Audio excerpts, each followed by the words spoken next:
Educational inequality in Hong Kong is a major issue, but this isn't why I decided to research this topic in the first place.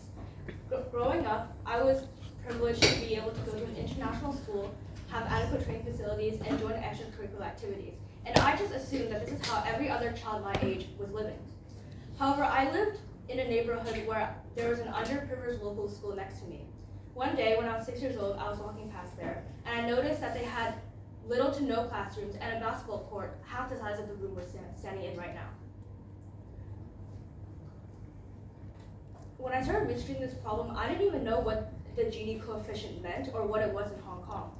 But I learned that Hong Kong was one of the richest cities in the entire world, and its Gini coefficient, the measure of inequality, was ranked number 4 in the entire world, which means that houses some of the richest millionaires, but also 1/4 of citizens live below the poverty line.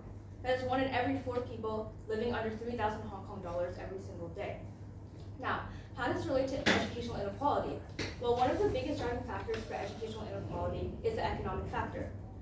When children from underprivileged or low-income families decide to go to school, they get sent to secondary or local schools, which 90% of the time are underfunded and underdeveloped by the government.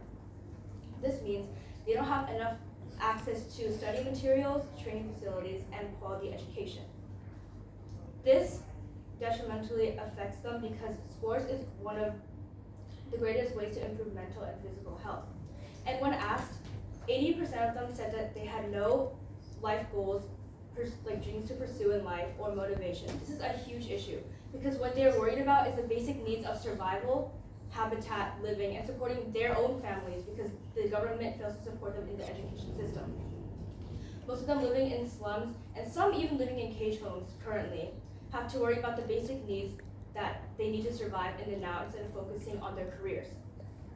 In addition, 1 out of every 2 kids in Hong Kong face educational inequality. Half of every single child in Hong Kong is denied a lack of proper education.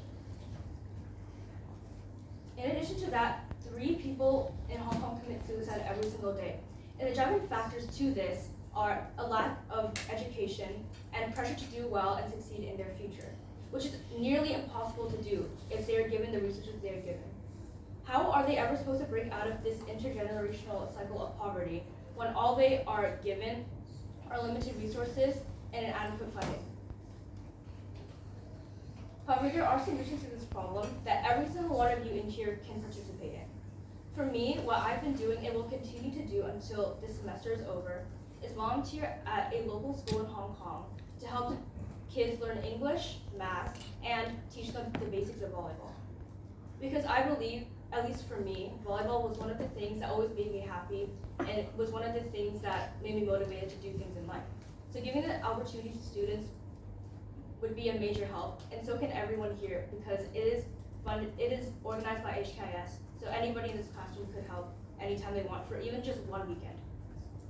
And this is how we can help solve this problem, even though the government might not choose to fund these schools.